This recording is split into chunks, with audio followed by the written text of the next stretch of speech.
The skies above Mordor burned with a light unseen since the forging of Arda. The black clouds, once loyal to Sauron's will, were split open by a column of gold that bled through every layer of shadow.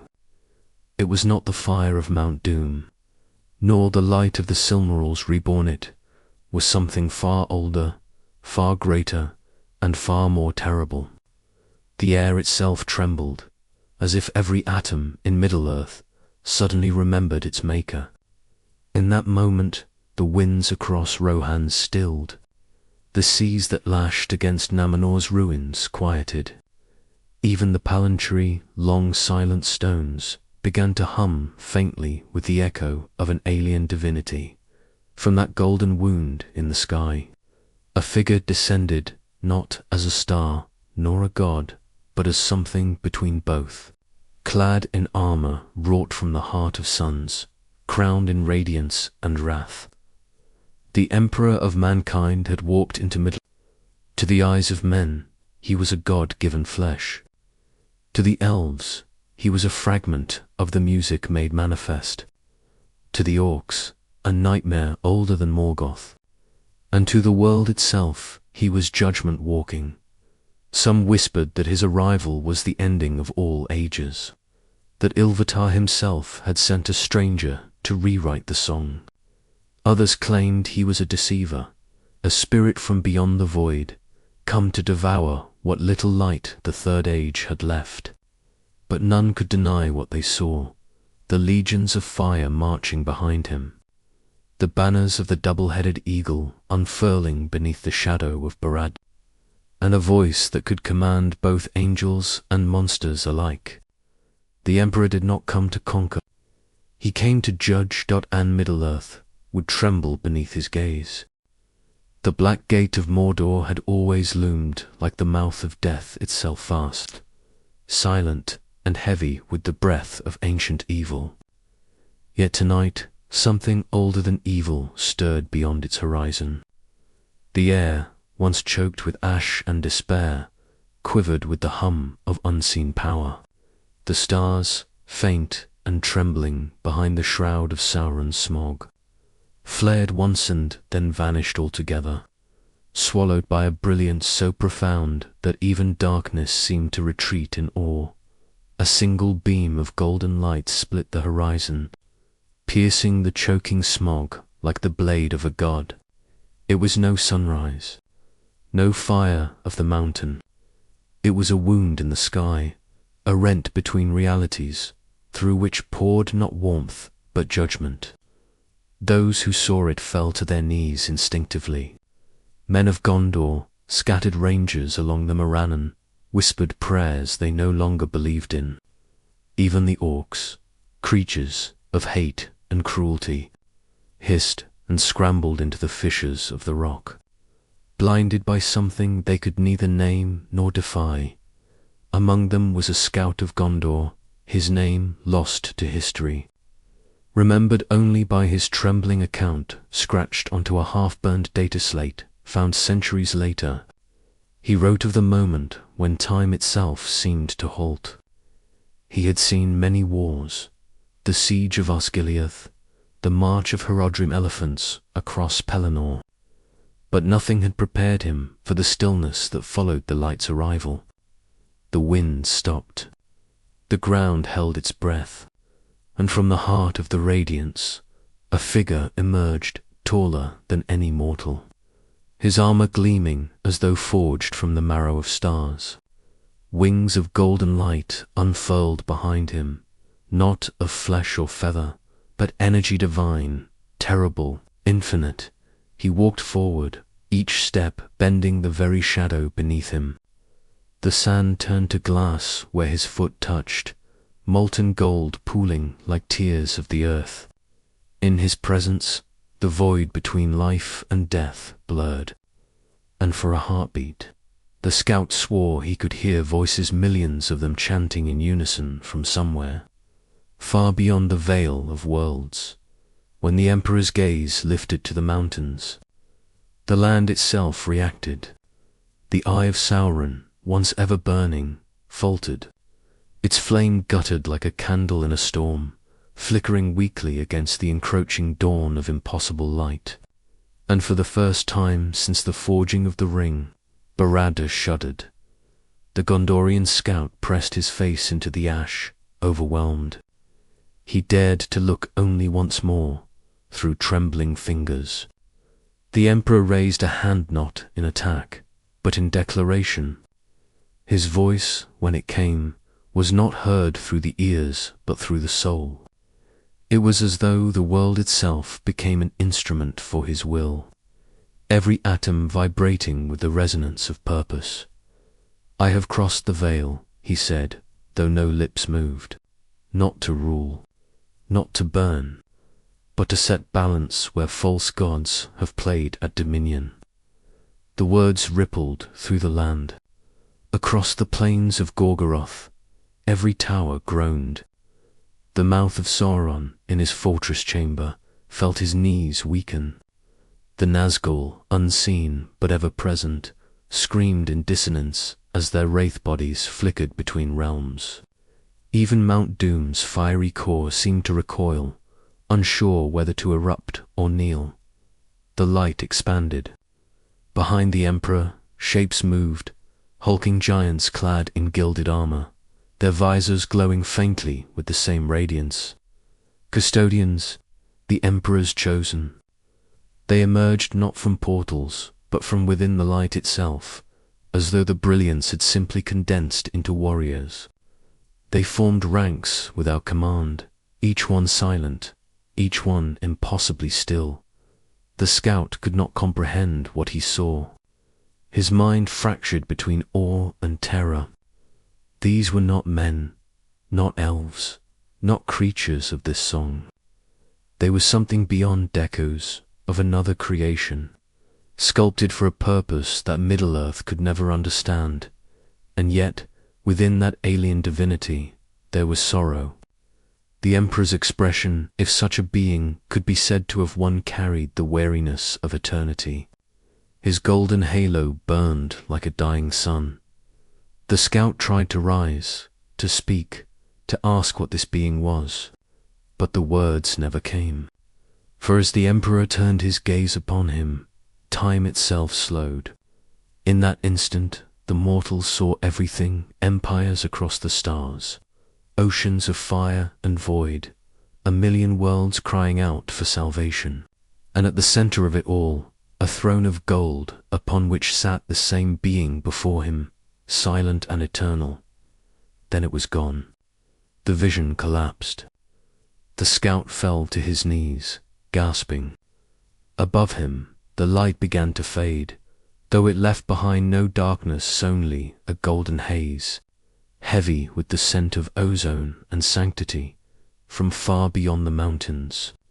A new voice rose, the distant thunder of drums from Gondor, the cry of horns echoing across the plains. Middle-earth had witnessed the impossible. The age of men was no longer alone. The Emperor of mankind had arrived.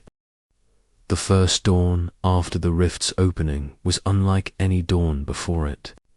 The skies above Mordor had always been the color of bruised iron, yet now they shimmered faintly with gold, like old parchment catching flame. The remnants of Sauron's legions gathered beneath this alien light, their ranks confused, their war chants lost to uncertainty. In the shadows of the Black Gate, the orcs snarled and spat, unsure whether to flee or fight. They had known many horrors in their time, the wrath of Mordor, the cold eyes of Nazgul, but none that made their blood recoil quite, like the stillness now pressing upon the land, from the heights of Barad. The mouth of Sauron watched the phenomenon unfold through the haze, his black lips twisted, his malformed eyes flickering with fear disguised as fury. He had spoken to beings beyond the mortal coil wraiths, demons and shadows, but this light was something else. It was not a flame of power, nor a spell of domination. It was purity, absolute and merciless. It was the kind of illumination that made lies impossible and deceit burn away like parchment. And for the first time in an age, the servant of the Dark Lord felt small. He turned to the eye, blazing atop its tower, and sought its command. But the eye, that eternal watcher, flickered once more, its attention drawn outward. Beyond the range of its malice, beyond the blackened horizon, stood a figure it could not fully see. Someone whose presence did not belong to the world that the Dark Lord had shaped. The eye flared in defiance, burning brighter, yet every pulse of its flame seemed to shrink against the golden tide pressing inward from the west. Meanwhile, across the plains, the Emperor walked in silence. His every motion carried the weight of galaxies. The custodies followed behind him, their steps in perfect rhythm, their halberds held upright. The imperial aquila etched upon their armor, gleaming faintly through the smoke. Where they passed, corruption wilted. The air cleared. The blackened grass, dead since the Second Age, began to stir with hesitant life. Even the mountains seemed quieter, their tremors replaced by something akin to reverence. He did not march as a conqueror, but as a being fulfilling a vown oath, spoken in a language forgotten by both gods and men. When he spoke, the custodians did not answer. They simply listened, for his words were not meant for them alone. They were for the land itself. This world, he murmured, his voice more resonance than sound, still remembers creation, the harmony that once was. It suffers under false dominion. Its spirit cries for restoration. The nearest custodian inclined his head slightly, the gold of his armor rippling with reflected firelight. "Shall we purge it, my lord?" His tone carried neither eagerness nor doubtingly purpose. "No." The Emperor's reply came like thunder, distant yet commanding. "There is balance yet to be found. Light must meet dark, not annihilate it." He turned his gaze toward the volcanic crown of Mount Doom, where molten rivers crawled like veins through stone. But darkness that refuses balance must be made to remember what light truly is. In the far distance, Mordor itself seemed to react. The volcano belched fire in protest, clouds forming into the vague shape of a lidless eye. Its wail part storm, part scream rolled across the barren plains. The custodies readied their weapons instinctively, but the Emperor lifted a hand, and all was still. The air bent around him, the sound collapsing into silence as though the very world obeyed the gesture.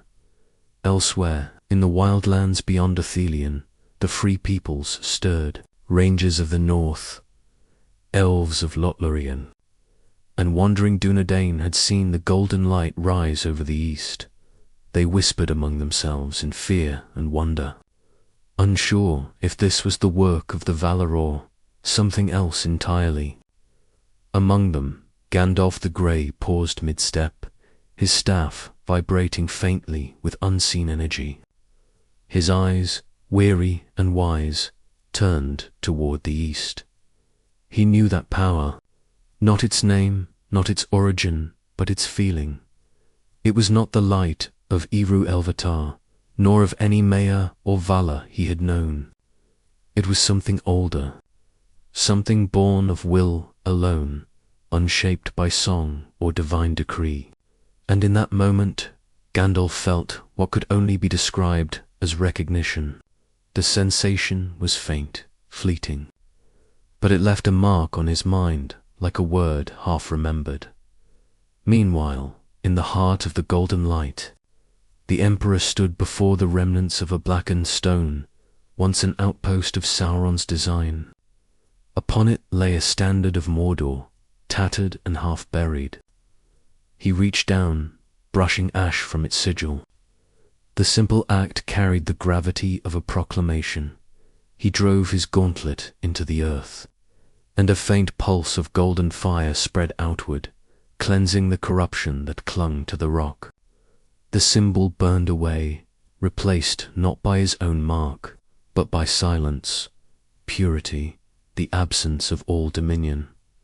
For an instant, the veil between worlds shimmered. The Custodes saw it a flash of stars unfamiliar to any sky of Middle-earth, a brief vision of terror, the throne, and 1,000 worlds bound by faith. The Emperor did not look back. He knew what they saw. He also knew that the act of crossing the veil was not without consequence. The silence broke. The air trembled. Somewhere deep beneath the ash plains, the One Ring pulsed faintly, as if reacting to a force beyond its comprehension. Middle-earth had felt the Emperor's touch, and something ancient had awakened to meet it. Night fell, though it no longer resembled night as Middle-earth had known it. The stars above Mordor flickered with strange, foreign constellations brief, shifting patterns that seemed alive, as if drawn from another sky entirely. The rift through which the Emperor had entered still pulsed faintly behind him. A wound of radiance across the horizon, its edges whispering with echoes of faraway wars and prayers from forgotten worlds.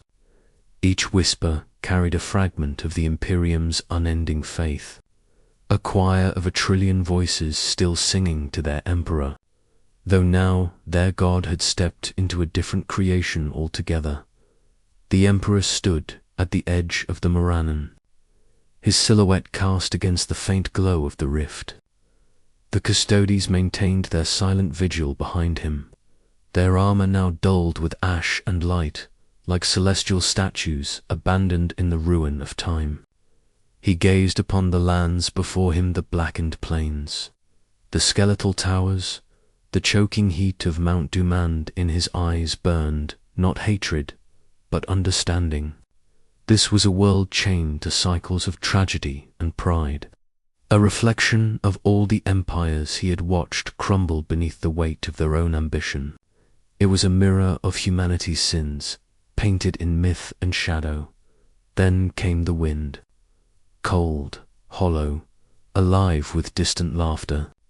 From the far reaches of Gorgoroth, a shape began to coalesce, thin and shifting like smoke given purpose. The air warped, the ground curdled, and with a hiss that stretched into a shriek, one of the Nazgul emerged. Its steeder, withered drake of bone and membrane, descended with a thunderclap, stirring waves of ash around the Custodes. The creature's rider lifted a blade of black metal that seemed to drink the light, and though its face was unseen beneath the crown and shroud, its voice dripped with venom. Mortal or god, you trespass in the domain of the Lord of the Rings, it hissed. All light fades here. All hope bends to his will. The Custodes raised their weapons in flawless unison, halberds gleaming with faint halos of restrained energy. Yet the Emperor did not move. His gaze met the void within the Wraith's hood, and for a moment, all of Mordor held its breath. There is no will here, the Emperor said softly, his words layered with echoes of 1,000 tongues. Only bondage mistaken for dominion. You are not servants, you are fragments of fear, held together by a shadow that calls itself power. The Wraith lunged. Its blade sliced through the air with a scream that might have torn the veil between life and death. But it never reached him. The moment it neared the Emperor's form, the metal convulsed, warping like molten glass. The scream turned inward, collapsing into silence. The Wraith froze, its body unraveling as golden light spread from the Emperor's hand, consuming shadow, bending darkness into dust. No explosion, no fiery unmaking. When the light faded, nothing remained of the Nazgul but a faint ripple in the air, as though reality itself had swallowed it in shame. The steed's skeleton fell to the ground, dissolving into fine grey dust that scattered across the ash. The Emperor lowered his hand. His expression did not change. Yet the Custodes could feel it, the subtle tremor in the warp, even here, in this alien dimension. Whatever essence fueled this world had felt his presence, and it was responding far to the west. In Rivendell, Elrond stirred from his meditation. A cold breeze passed through the halls of Imladris, and the river below shuddered with unnatural tide. He saw visions brief, blinding flashes of impossible machines, colossal citadels floating among the stars, angels of metal and gold standing before endless flame. It was not foresight, nor dream. It was intrusion. The weave of Arda itself had been touched by something beyond Ilúvatar's music. In Minas Tirith, the white tree trembled. Its pale leaves shimmered faintly with traces of gold. The citizens gathered below in awe, whispering of omens and miracles. Even Denethor, mad with the weight of prophecy, lifted his eyes from despair long enough to sense at the arrival of something that even Sauron himself might fear. The Emperor turned his gaze skyward. The rift was beginning to close, its edges fraying like torn silk. He had crossed through alone, severing the tether to ensure no corruption followed. But already he could feel the strain this world was rejecting him as much as it was yielding to him. Its laws bent beneath his presence, yet they resisted the permanence of his will. This was not the warp. It was a song one sung by creation itself, and his very existence was rewriting its melody. He knew what that meant. The balance would not hold forever. Either he would reshape this world, or it would seek to unmake him. The Custodes stood waiting for command. Their leader, Valdor's successor, stepped forward, his voice a low hum behind the vox grill. "My lord, the air trembles with threat. Shall we establish perimeter?" The Emperor looked toward, the distance toward, the mountain that bled fire, and the unseen will behind it. "No," he said. "We move forward. The shadow here has ruled long enough. It will test us, and we will answer." As they advanced across the black plain, the earth itself seemed to waver between worlds. Fragments of light fell like dying stars, and in their wake, echoes of voices lingered, some human, some divine, others unspoken, as though the very soul of Middle-earth was struggling to comprehend what it now faced. And somewhere deep beneath the fire and stone, in the heart of Mount Doom, the One Ring pulsed once more, not with malice, but confusion. For the first time since its forging, it sensed a presence that was not bound by the will of Sauron, nor the designs of any god. It trembled, unsure whether to call this intruder enemy or master. The Emperor walked on, his golden armor burning against the gloom. Behind him, the light dimmed, leaving only the sound of his footsteps, rhythm like the beating of an immortal heart, echoing across the world that had just met its uninvited god. The plains of Gorgoroth had never known silence, only the endless grinding of war engines, the distant roar of Mordor's forges, and the shrieks of beasts born from shadow. But now even that dreadful symphony had gone still. The forges were cold. The wind carried no cry. The black banners of the Dark Lord hung slack and heavy, their symbols dimmed as if refusing to face the new light crawling through the haze. The Emperor walked among the remnants of Sauron's armies. Corpses lay in tangled heaps, orcs with their armor melted into their skin. Trolls collapsed in grotesque statues of stone, their veins still glowing faintly from the residue of the Emperor's radiance. There had been no battle, only contact. The Emperor had passed through, and corruption had folded in upon itself. It was not destruction by fire or blade. It was the unmaking of untruth. The Custodes advanced in disciplined formation, their boots grinding over ash and bone. Their vox channels crackled faintly, feeding them readings from their armors, uspex, though the data was little more than noise. Middle-earth did not conform to the language of their machines. Its essence was not a frequency or measurable code. It was story, myth, breath. Their data slates shuddered and failed, their sensors registering anomalies that defied calibration. It was as if they stood inside a living consciousness that refused to be measured. And still the Emperor moved forward. His golden armor dimmed, the sigils etched into his breastplate, flickering as if resisting translation through this new fabric of existence. He knew the sensation welter-resistance of a universe protecting its order. This world had its own gods, its own boundaries.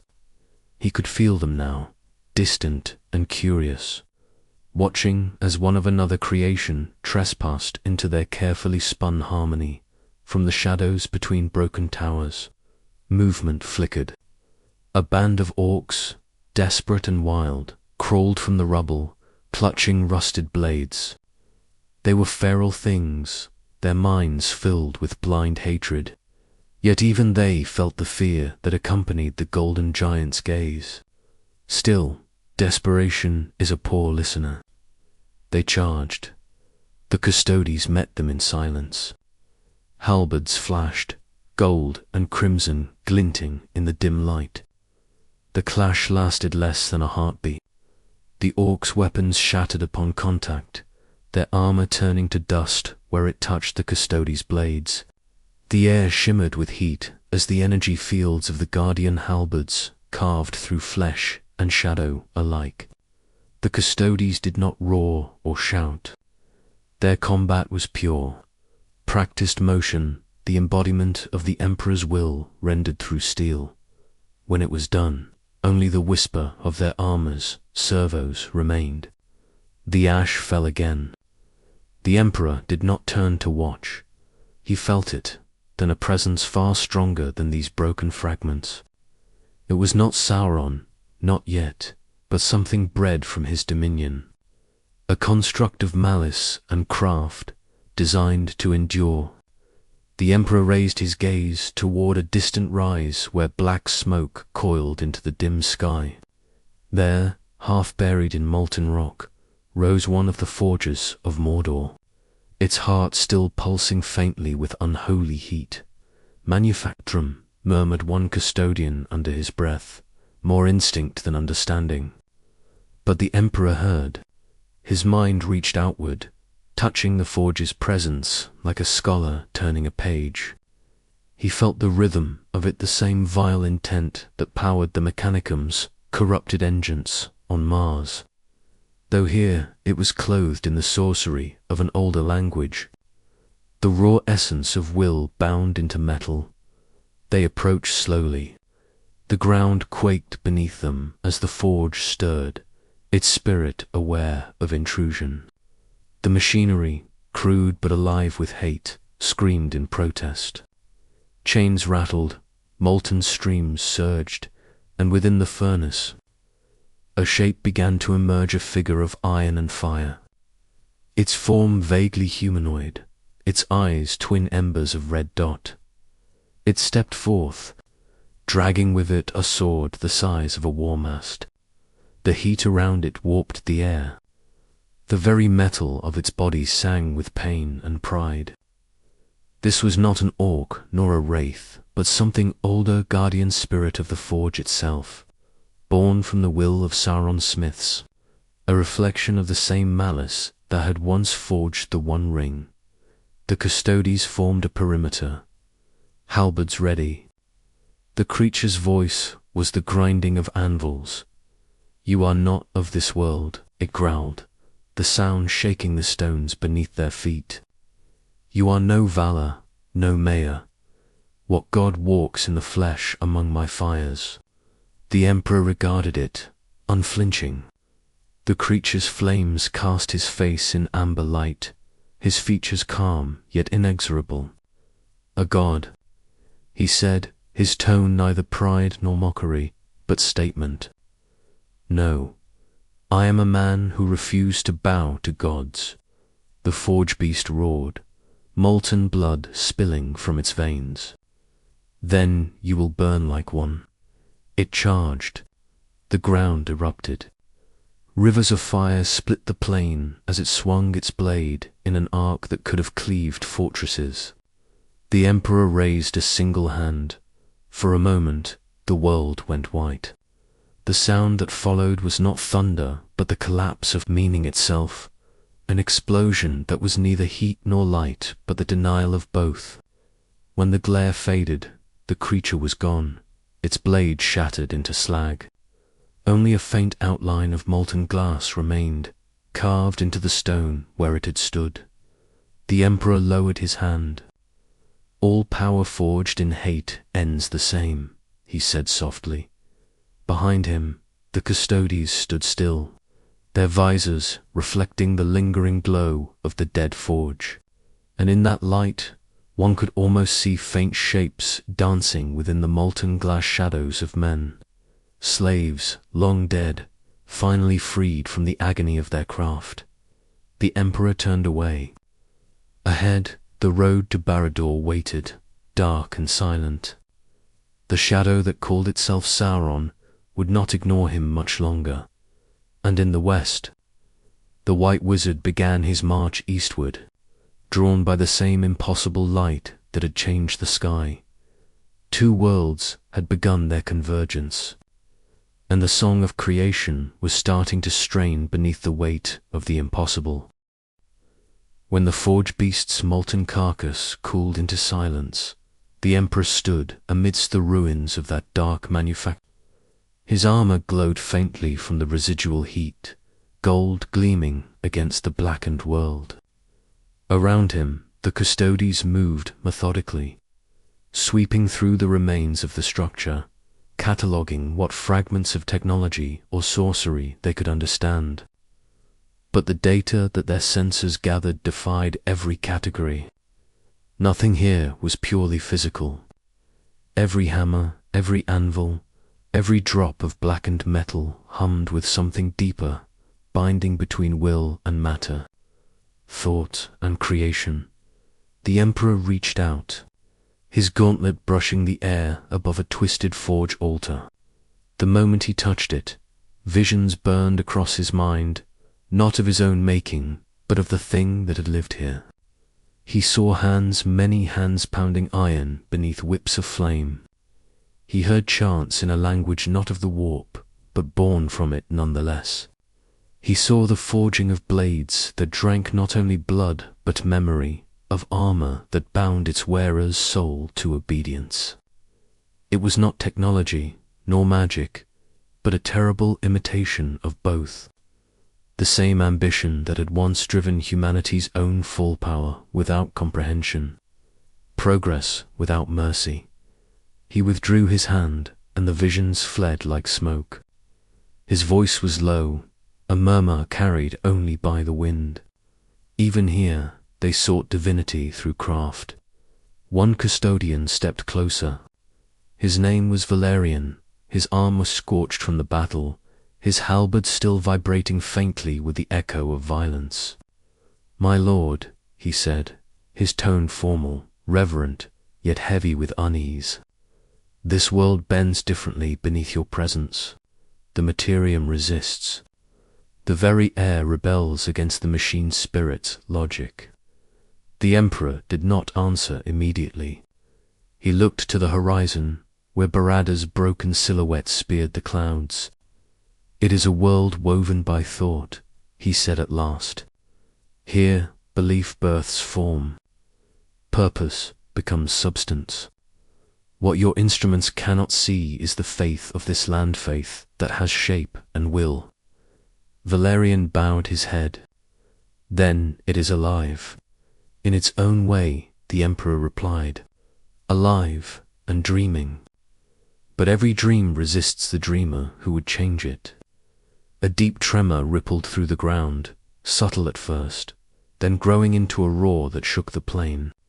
The cracked stones beneath their boots split open, and a gust of air howled upward, reeking of sulphur and age.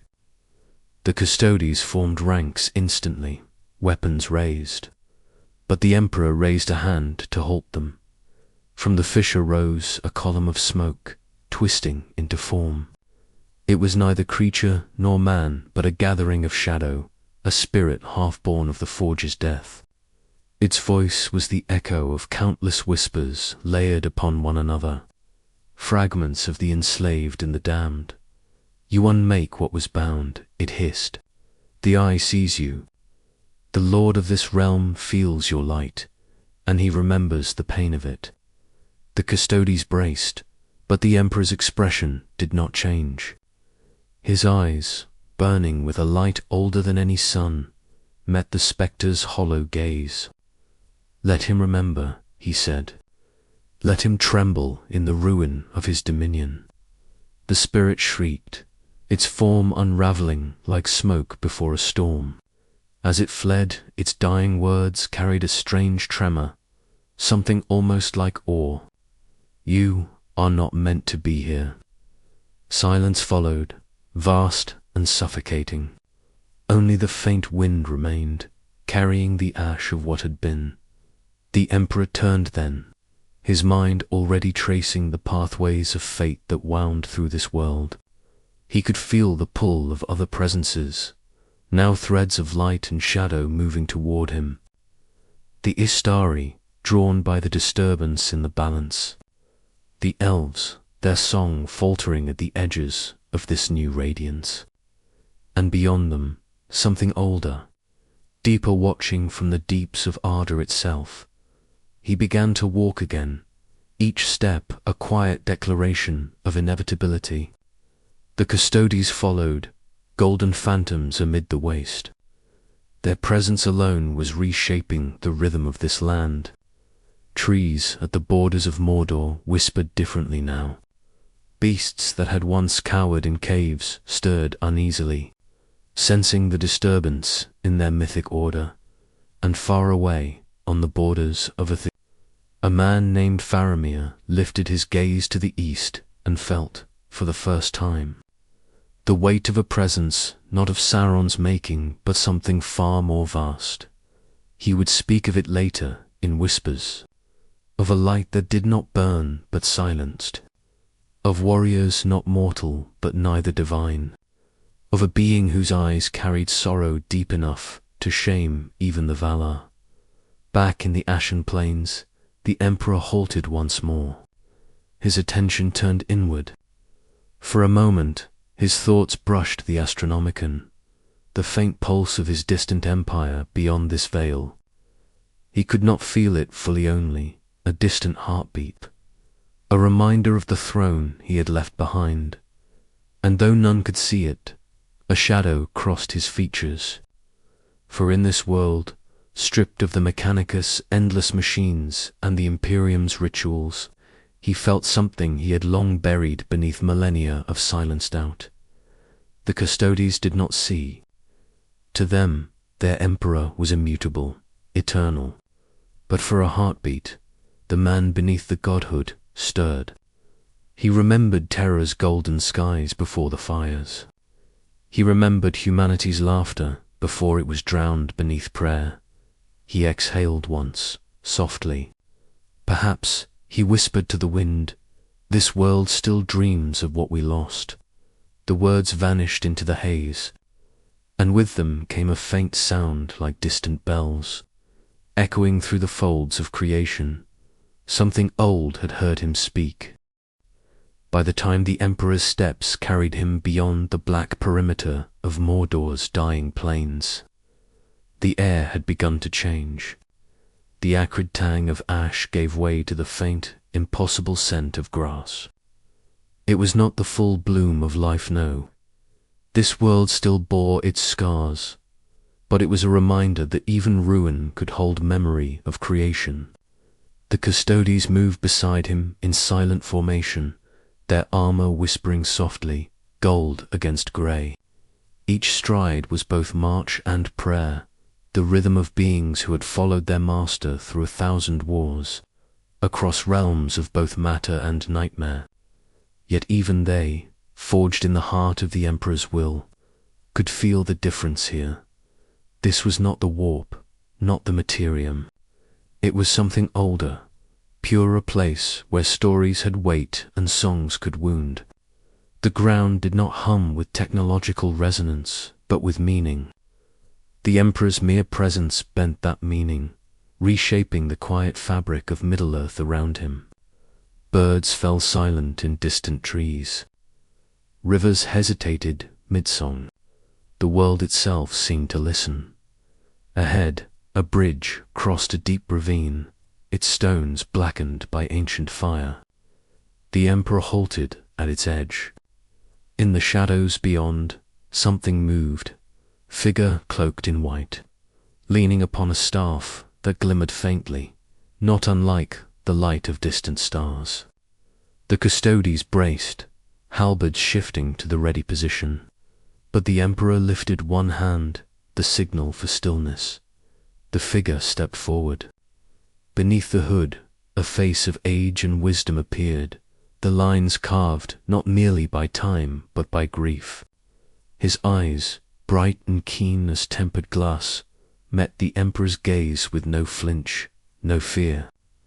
"I felt you long before you reached the border," the man said. "A fire brighter than the sun, walking in the shape of a man. You are no mayor, nor elf, nor mortal. What name do you bear?" The Emperor regarded him in silence. The air between them shimmered faintly, two powers brushing one another like opposing storms. When he finally spoke, his voice carried neither pride nor hostility, only truth. "I am the Emperor of mankind." A flicker passed through the old man's expression. "Man," he echoed, "yet you burn with power beyond the Valar themselves. If you are of man, then man has changed beyond our reckoning."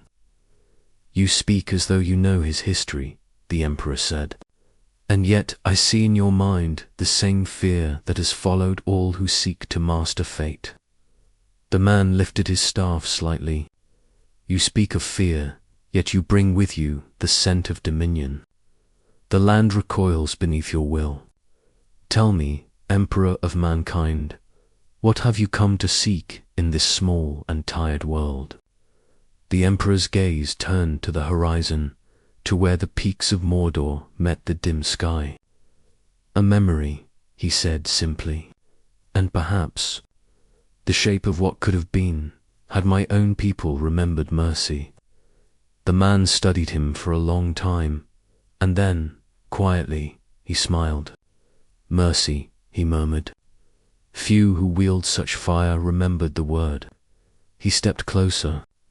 "I am called Gandalf, and if you mean no harm to this realm, then you will find it watches you as keenly as I do." Their eyes met again, and though no words passed, an understanding formed. Gandalf saw in him a being who had once lifted humanity to the stars, who had warred not for power but for survival. And the Emperor, in turn, saw in Gandalf a fragment of what humanity had once aspired to be, a shepherd of knowledge, tempered by humility. The custodies, watching from a distance, felt the pressure of unseen forces coil around them. Their armor vibrated faintly with unspoken tension. For a moment, reality itself felt thin, as if stretched between two competing forms of truth. Then the Emperor inclined his head. "You seek to guard the balance of this world," he said. "So do I, for if what I sense is correct, your Dark Lord's fall has left a vacuum and something older now stirs to claim it." Gandalf's expression darkened. "You feel it too?" "Yes," the Emperor said softly. "A hunger without face or form, the echo of something that predates your valor, and perhaps even mine." The wind grew restless, brushing through the tall grasses like whispered warnings. Gandalf's hand tightened upon his staff. If such a thing wakes, it must not find allies among men. They are weary and easily swayed by promises of salvation. The emperor's gaze hardened, the faintest trace of sorrow crossing his features. That weakness is not confined to this world. For a moment, both stood in silence, two guardians separated by eternity but united by recognition. When the emperor turned to leave, Gandalf spoke once more, voice low and burdened. "If you walk among men, Emperor, remember they are not yours to command. They are free."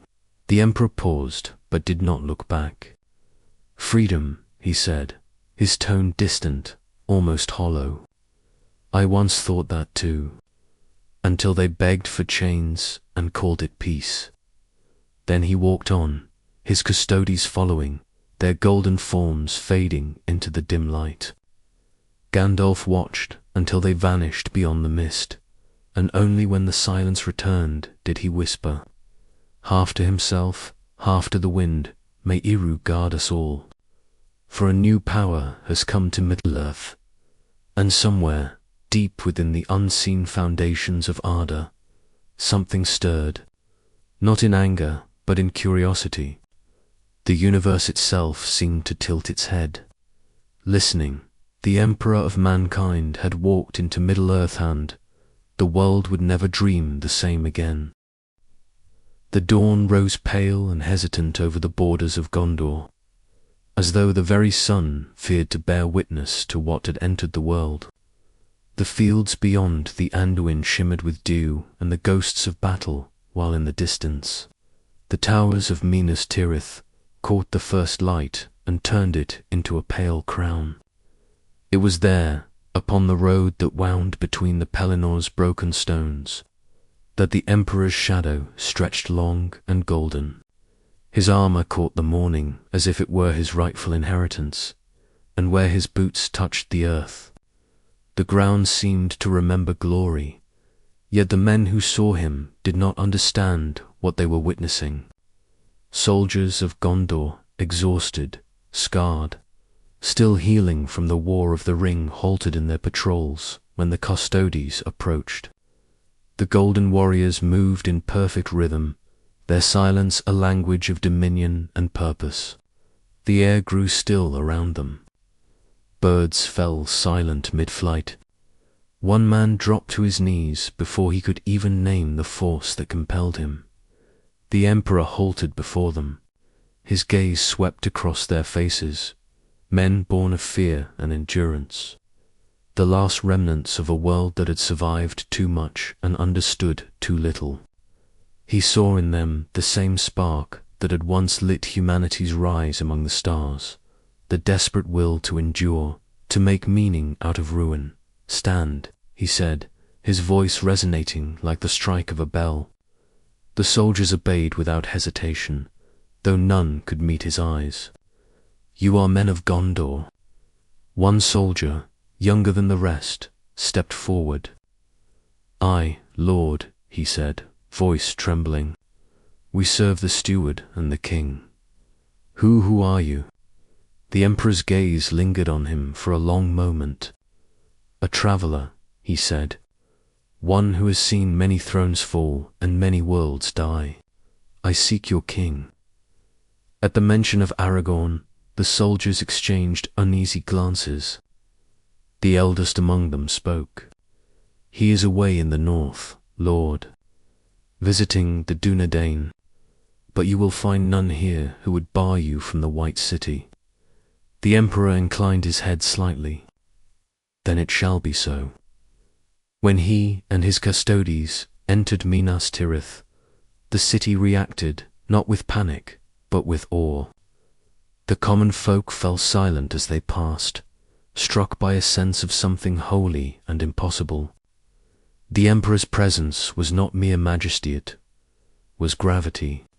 Stone and soul alike seemed drawn toward him. Even the White Tower, proud and ancient, dimmed in comparison to his light. But it was not only light he brought. Beneath that radiance, something deeper moved, something that pressed upon the hearts of all who looked too long. a memory of judgment, of empires risen and broken, of gods who had walked too far from mercy. When the custodies took position before the citadel gates, the steward's guards hesitated, unsure whether to raise challenge or surrender. Yet before they could decide, the doors opened of their own accord, pushed by unseen hands. Within the great hall, the Emperor stood alone before the empty throne of Gondor. The sunlight through the high windows struck the marble floor in long, solemn rays. He ascended the dais not as conqueror, but as one taking measure of a dream half remembered. For a moment his eyes softened. He saw not the hall of a mortal king, but an echo another throne, far away, bound in gold and flame, where his own withering body had once been chained to eternity. This is what it was meant to be, he murmured to himself. A kingdom for men, not of fear, but of order. He turned, and there in the shadowed corridor stood a man cloaked in green and silver.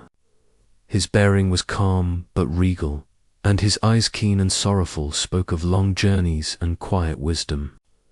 It was Faramir, warden of Ithilien. "My lord," Faramir said carefully, bowing his head, "I felt your coming in dreams, a light that silenced the stars.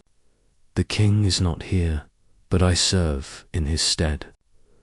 Tell me your purpose, that I may understand what omen you bring." The emperor studied him. Here, at last, was a man who did not tremble, not because he lacked fear, but because he had already faced it and endured. "I have come," the emperor said, "to see whether mankind here still remembers what it means to rise." Faramir's gaze did not waver. "And if we do not, then your world will end as mine did," the emperor said, voice quiet as a blade drawn in sorrow. Faramir drew a slow breath. "Then perhaps it is well that you came, if to remind us what we stand to lose." The emperor's eyes lingered on him, and for a moment, a rare, fleeting heartbeat, he smiled. "You have wisdom enough for 1,000 kings," he said softly. "May it guide you when my shadow has passed." Outside, the bells of the city tolled noon, but their sound was swallowed by the hush that followed. The emperor turned once more toward the horizon, where, beyond the mountains, a storm was forming, and far away, deep in the ruins of Barada, something ancient stirred. The shards of the One Ring, thought forever lost, trembled in the dark. A single pulse ran through them like a heartbeat waking after centuries. Not of Sauron's making this time, but something older, answering the echo of a will that had challenged eternity itself. The Emperor of mankind had brought balance into a world still nursing its wounds, and balance demanded motion. Light had entered Middle-earth again, and with it, shadow began to move. That night, the White City did not sleep. Though no enemy stood at its gates, the very air seemed to hum with unease. The people of Gondor whispered from their windows as the custodies patrolled the streets like silent giants, their golden armor gleaming even beneath the pale light of the moon. Every clang of their boots echoed like a hymn, a rhythm too perfect to belong to mortal men. Mothers hushed their children as if fearing their voices might draw unwanted attention. Priests of the West folded their hands in silent prayer, unsure if this new presence was divine salvation or judgment come at last. Within the citadel's upper chambers, the emperor stood alone at a balcony overlooking the city. The wind lifted his cloak as he gazed down at the countless lights below each flicker of fragile life, clinging to hope in a world still trembling from the fall of the shadow. There was beauty there, he thought, not the kind born of power, but of resilience. It reminded him, painfully, of terror before the wars, before the gods, before the thrones.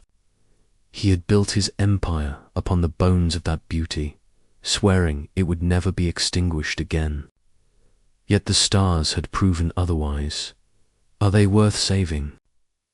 The voice was soft, human, and unafraid. Faramir stood behind him, hands clasped, the dim firelight painting his features in amber and shadow.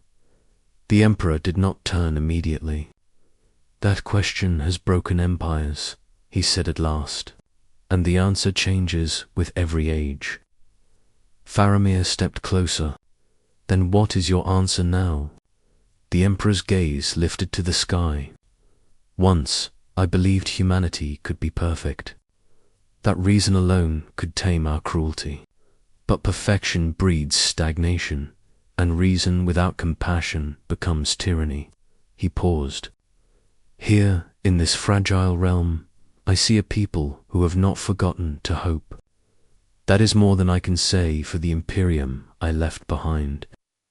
Faramir studied him, sensing in his words not arrogance, but weariness. "Hope is a dangerous thing," he said. "It gives strength to fools and weakness to kings." A faint smile touched the Emperor's lips. "Then perhaps I am both." Below them, the wind shifted, carrying the faint scent of iron and rain.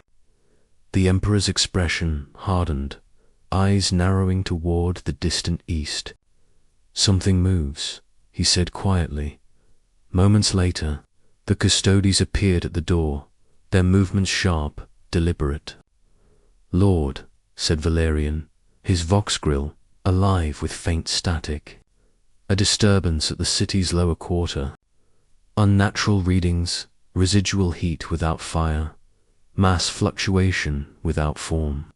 The Emperor's gaze sharpened. The rings echo. He descended the citadel's marble steps in silence, the custodies following in his wake. As they passed through the streets, the torches dimmed, as though the darkness itself fled from his light. The city's stone seemed to awaken beneath his stride, the air humming faintly with remembered divinity. At the city's edge, where the ancient catacombs ran beneath the hill, the ground had split open. From within that wound a glow pulsed faint, rhythmic, wrong. The Emperor approached without hesitation, the custodies forming a perimeter.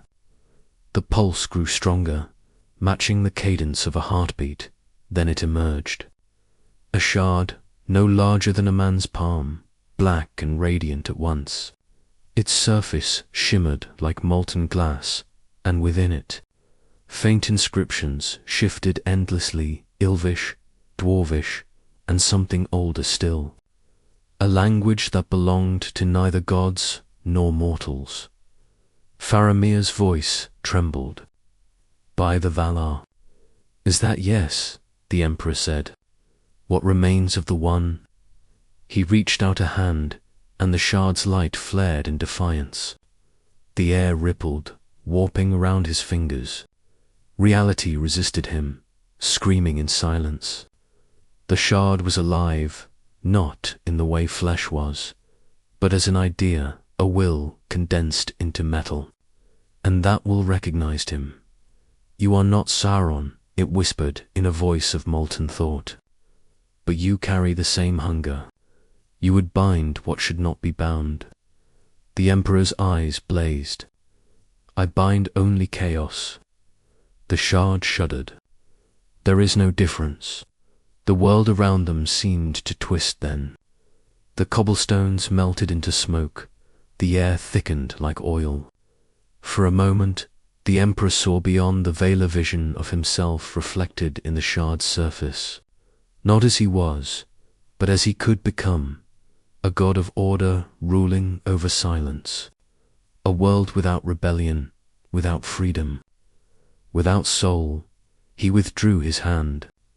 The shard's light dimmed, retreating into stillness. Faramir stepped forward, voice hushed. It spoke. The Emperor turned his gaze upon him.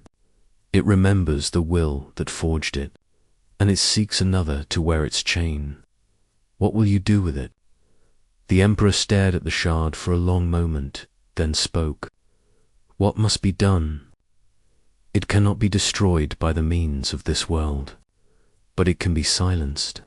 He gestured to Valerian, who stepped forward and produced a containment field, an energy woven from the emperor's own psychic essence. The shard screamed soundlessly as it was enclosed, its power folding in upon itself. When it was done, the city exhaled, the night returning to calm. But as the emperor turned to leave, his eyes caught the faint shimmer of something on the horizon, a shape, tall and veiled, moving within the mists beyond the Anduin. It watched, then vanished into nothingness. He said nothing of it to Faramir. Not yet, but within his mind, the old instincts stirred. He had seen beings like that before, watchers of order, keepers of design. And if they were here, then this world was not as isolated as it seemed. He looked eastward once more, his expression unreadable. So it begins again, he whispered. The wind carried his words like a prophecy, scattering them across the night, and somewhere beyond the veil of time, the shard pulsed once more in defiance or in greeting. The following days passed like ripples upon a still lake, silent but spreading. Word of the Golden Warriors and their radiant leader moved swiftly through Gondor, carried by rumor and reverence alike. The people spoke of him as a god, though he never claimed the title. The priests whispered that he was the return of Iru's light, a redeemer cloaked in human form. Yet those who stood close to him, like Faramir and the Custodes, knew the truth ran deeper. The emperor was not a god reborn. He was a man burdened by eternity, a being who had clawed his way beyond mortality and found no peace there. The emperor spent the next dawn in quiet contemplation within the gardens of the citadel. Dew beaded across marble like tears upon bone. The city still slept, though far below, the workers of Gondor stirred. The shard, that dark remnant of Sauron's, will rested within a sealed vault beneath the White Tower, encased in psychic wards drawn directly from the emperor's own mind. Even here it throbbed faintly, a pulse of hatred pressing against the edges of thought. He could feel it whispering through the cracks of reality, searching for attention, for belief. For the One Ring had never been merely metal. It was the idea of domination itself, crystallized. And ideas do not die easily. A voice stirred behind him. It calls to you, doesn't it? The emperor turned. Gandalf stood there once again, his staff glimmering faintly, his face drawn with wary knowing. His arrival carried no sound, as if the world itself had allowed him passage without resistance. It calls to everything, the emperor replied. To power, to pride, to fear. It is the perfect parasite. Gandalf approached, his gaze thoughtful. And yet you resist it. I have seen what becomes of those who do not, the emperor said, his tone steady. There was once another who sought to unite all under a single will. He built an empire that spanned the stars, promising safety through submission. But in time, even that dream decayed. Humanity traded unity for worship, and I became their prison. Gandalf's eyes narrowed slightly. You speak of your own creation as though it were another's doing. The emperor turned his gaze toward the city below. Every tyrant begins as a savior, he said softly. Every god as a man who thought he could fix the world. Gandalf was silent for a long moment. Then you have learned a lesson that Sauron never did. The emperor met his gaze. Have I? I still bind what I cannot destroy. The wind stirred, carrying the faint scent of ash. Gandalf's brow furrowed. You feel it too? Yes, the emperor said. Something stirs beyond the river. The shard is not alone. It awakens others' echoes of its will scattered through the bones of this world. What would you have us do? Gandalf asked. Prepare, the Emperor said simply. This world stands upon the edge of renewal or ruin, and I cannot tell which it will choose. That night, the Emperor descended into the vault beneath the White Tower alone. The custodies remained at the entrance, their halberds crossed in silent guard. Within the chamber, the air was heavy with power, psychic wards burning in gold lines across the walls, forming a lattice of impossible geometry. At its center hovered the containment field, humming faintly around the shard of the ring. It pulsed as he entered. Once, twice, then, in a voice that no ear could hear but every soul could feel, it spoke again. You cannot silence me. I am what you made me. Dominion, purpose, will. The Emperor regarded it in silence. You are what was made long before I ever drew breath, he said. But your kind thrives upon belief. Here, belief has shape. Here, I can end you. The shard's voice deepened, echoing with many tones. End me. You cannot end what you mirror. You rule as I would rule. You command as I commanded. Tell me, Emperor of mankind, do you not also dream of peace eternal, of order unmarred by disobedience? The chamber trembled, not from power, but from truth. The Emperor's reflection wavered upon the surface of the field, his eyes burning like distant suns. Yes, he said at last, but peace bought through chains is merely silence, and silence is the victory of the void. He extended his hand. Power gathered around his palm, not flame, but light so pure it seemed to bend reality itself. The wards flared, and the shards screamed. The sound was neither physical nor sane, the cry of an idea being unmade. For a heartbeat, the Emperor saw it, the entire history of the ring, from its forging beneath Mount Doom to its fall into the fire, to the faint echo that refused to die, and then it was gone, the field dimmed, the hum fading into silence. The Emperor's hand fell to his side, his expression unreadable. He had not destroyed it, not truly, only cast it into the deepest silence, where even thought could not reach. Yet he knew what it meant. He had touched the heart of this world's power, and left his own mark upon it. When he emerged from the vault, Gandalf waited. The old wizard's gaze searched his, and though he asked no question, he knew the answer already. It is done, the Emperor said. Gandalf nodded slowly. Then may this peace last longer than the last one. The Emperor looked to the sky, where thunder rumbled beyond the mountains. Peace never lasts, he said. But perhaps, this time, it will remember why it began. Far beyond the city, in the mist-shrouded ruins of Mordor, something vast stirred within the earth. The world had felt the death of a will too old to name, and in the silence left behind, new possibilities began to breathe. The Emperor turned his gaze westward, toward the sea. Somewhere beyond it, he could feel another presence, not dark, not light, but immense, watching. Waiting. Middle-earth was not finished with him yet.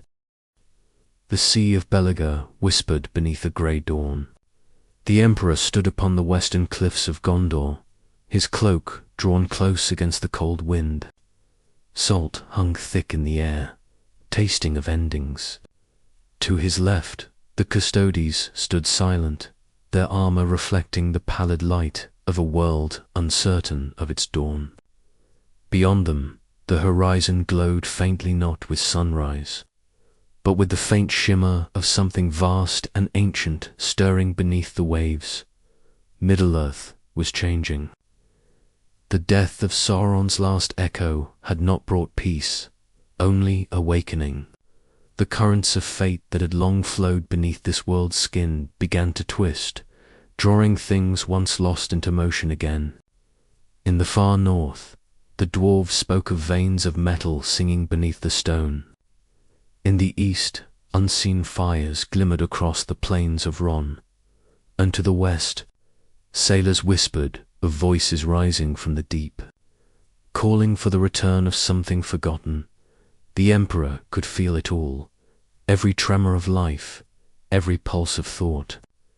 His psychic senses, once restrained, now brushed against the very fabric of Arda. But what he felt here was unlike the warp. It was gentler, yet infinitely older, a harmony rather than a scream. It was creation's breath, untainted by corruption. And it unsettled him. "Does it trouble you, my lord?" came the voice of one of his custodies, Valerian, commander of this small detachment. His tone was cautious, reverent, but edged with the awareness that his master's silence had grown heavy in recent days. The Emperor did not turn. "This world does not dream as ours did," he said softly. "Its soul is still young. It remembers beauty before cruelty, order before fear. It is a mirror of what mankind once was, and will never be again." Valerian bowed his head. "Then perhaps this world offers what ours cannot, redemption." The Emperor's gaze darkened. "Redemption is a lie mortals tell themselves to make survival holy." Silence followed, broken only by the gulls crying overhead. Yet beneath his words lay something unspoken, not anger, but weariness. The kind of weariness that only eternity could breed. As they descended from the cliffs, the city behind them came into view. Minas Tirith, white and gleaming once more. The craftsmen of Gondor had begun reforging their walls with strange alloys taught to them by the custodies, a fusion of Gondorian artistry and lost Imperial knowledge. What had once been a fortress of stone now began to resemble something greater, a city touched by the stars. The people called it the Dawn City, yet within its beauty lay unease. For whispers spread through the markets and the taverns alike. The golden warriors were not of this world. Some said they were angels of Eru, sent to judge the hearts of men. Others, that they were the heralds of an age where free will would end. Priests argued in the squares. Nobles petitioned the steward for guidance. And all the while, the Emperor said nothing. That night, Gandalf returned. His staff glowed faintly, casting pale light upon the marble floor of the throne room. The Emperor stood at the balcony, watching the city lights flicker like stars fallen to earth. "It begins," Gandalf said quietly. The Emperor did not move. "Yes, the world has seen the shape of power, and now it fears it." "The people see salvation," the wizard said, stepping closer. "They see a being who defied darkness and restored their hope." "They see what they wish to see," the Emperor replied. "It is the same in all worlds. Faith fills the void where truth is too heavy to bear." Gandalf's eyes, ancient and bright, regarded him with quiet empathy. "You have walked too long among gods and monsters, my friend. You mistake awe for worship. Perhaps they simply need something greater than their grief to believe in." The Emperor turned to face him, and for a heartbeat, his expression softened. "Belief creates monsters, I have watched empires burn in its name. I will not be their god. And yet," Gandalf said gently, "you already are." The words lingered in the air like ash. Before the Emperor could answer, the floor trembled beneath their feet. A deep sound rose through the foundations, not of stone breaking, but of something vast moving beneath the world. The light in Gandalf's staff flickered. The air thickened with pressure. Both turned toward the west. Across the horizon, a column of light erupted from the sea, white and gold interwoven with shadow. It rose miles into the sky, a wound in reality itself. Gandalf's face went pale. That is no storm. The Emperor's voice lowered, calm but terrible. No, that is a call. He stepped forward, his eyes igniting with psychic fire. In that moment, he could feel it. Not darkness, not malice, but something greater, older than any god of man or elf. A power that had watched the ages pass, and now stirred because of him. The Valar had noticed, and they were not certain what he was. The sea boiled beneath the golden wound in the sky. Every wave churned with phosphorescent light, as if the depths themselves bled radiance. Winds screamed across the cliffs, tearing at banners and breaking the masts of ships within the harbour. To mortals, it was terror. To the Emperor, it was recognition.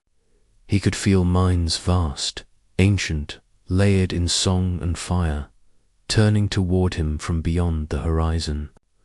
The Valar had seen the intrusion of his power into their delicate harmony, and now they were no longer content to remain silent observers. Gandalf struggled to steady himself against the surging gale, his robes whipping about him. "You must not answer," he shouted above the roar. "To answer is to become bound. Their laws are not your laws." But the Emperor was already reaching out, his consciousness expanding, threading through the storm. The warp did not exist here, not as he knew it, but something else did, something woven of melody and meaning. He could taste its structure, feel the rhythm of creation in every vibration of the air. It was the music of the Aenar, the foundation upon which this world had been sung into existence. And as his mind brushed against it, the song faltered. In that instant, every bird in the sky fell silent.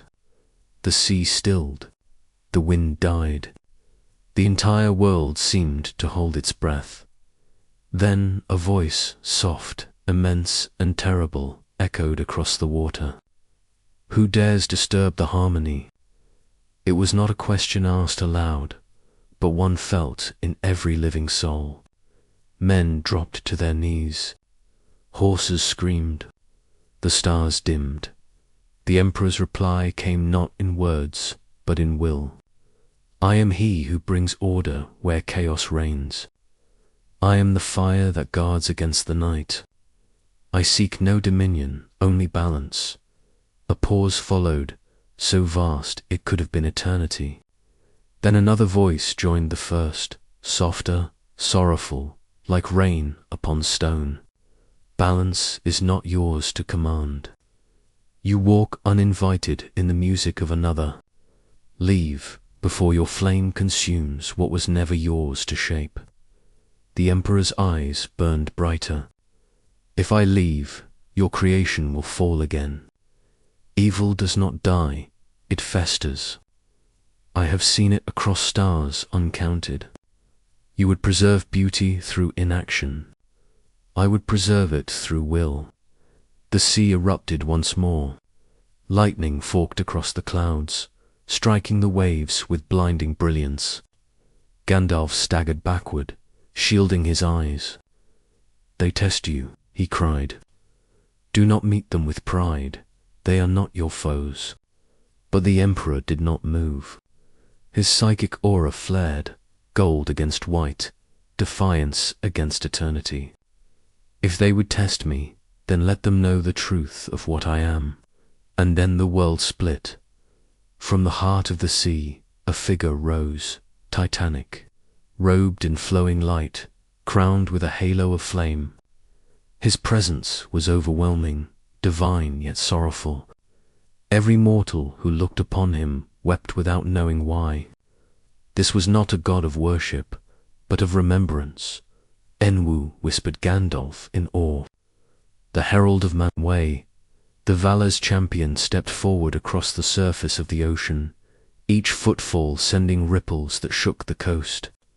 His gaze fell upon the Emperor, unblinking. You stand where none should stand. Your flame is not of this song. The Emperor's voice was calm, measured, but edged with something ancient. Nor is evil, yet it came here all the same. Do not mistake my presence for conquest. I came because I must, because creation itself called for resistance. Inway's eyes flickered with light. Then you claim purpose without invitation. You claim guardianship without consent. You are not of the one's making, yet you would act in his stead. The Emperor stepped forward, the ground beneath his feet turning molten gold. If your master's silence allows the shadow to return, then I will act where he will not. For a heartbeat, the air trembled with unbearable tension, the will of a god and the will of a man colliding. And then the world screamed.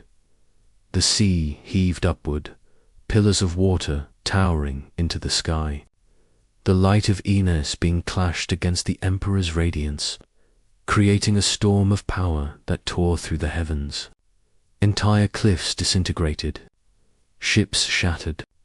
Men in Minas Tirith fell to their knees, praying to gods who could no longer hear them. And yet through the storm, neither the Emperor nor the Valar's herald faltered. Their words were no longer sound, but concept. Thought turned to creation. Meaning turned to force. You would challenge the song. Thundered Enwu. I would rewrite it, the Emperor answered. The two forces met, and in that moment the sky tore open, revealing not void, but light. Within it, the faint outline of something vast, something that watched all creation was silent. Judgment. It was not anger the Emperor felt then, but recognition, and for the first time since he had left Terra, the Emperor of mankind knew humility. When the light consumed the horizon, it was as though the world itself became a single burning note. The Emperor could feel his consciousness scatter through every corner of creation. The song, the stone, the breath of every creature that had ever lived.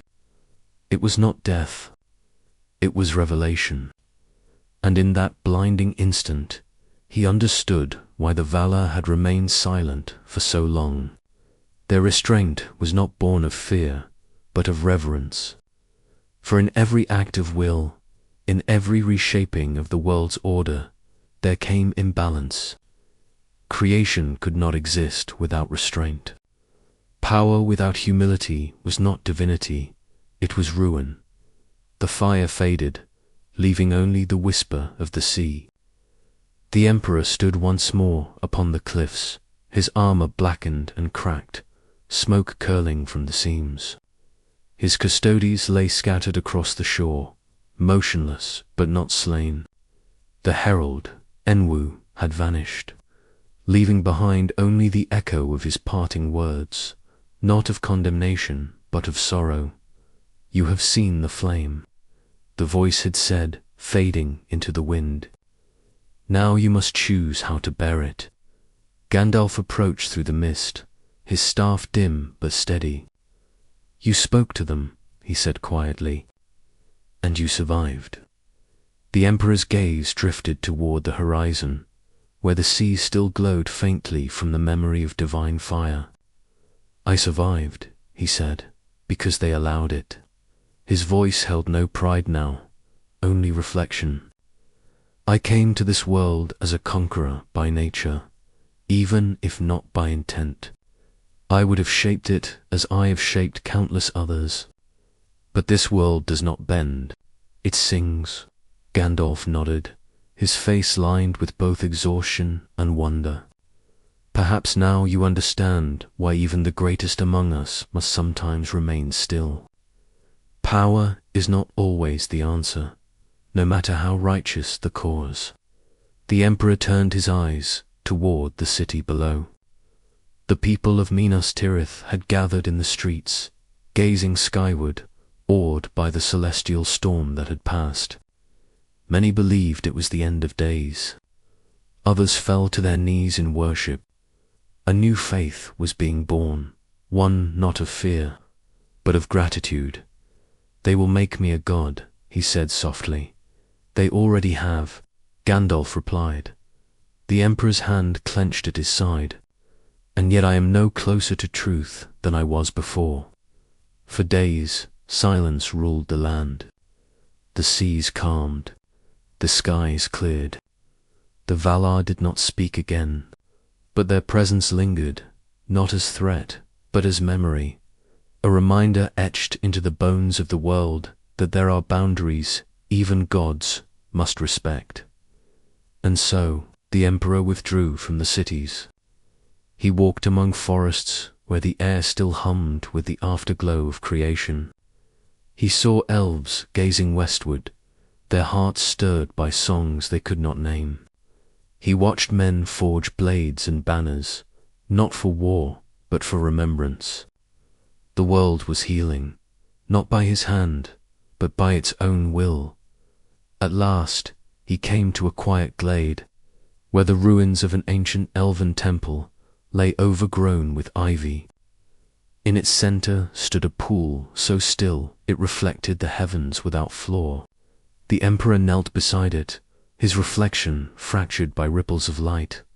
He spoke softly, not to the Valar, nor to Gandalf, but to himself. "I once sought to bring humanity beyond gods, to forge a dominion of reason and unity. But perhaps the final truth is simpler. Perhaps to master creation, one must first surrender to it." From the shadows, a familiar voice echoed, calm, ancient, and touched with mirth. "You sound almost mortal when you say such things." Gandalf stepped into the light, leaning on his staff. "Perhaps I have learned from the best," the Emperor said. The wizard chuckled softly. "If the Valar have let you live, it is not to punish you. It is to remind you that even will has its place within the song. You are not outside creation, my friend. You are part of it now."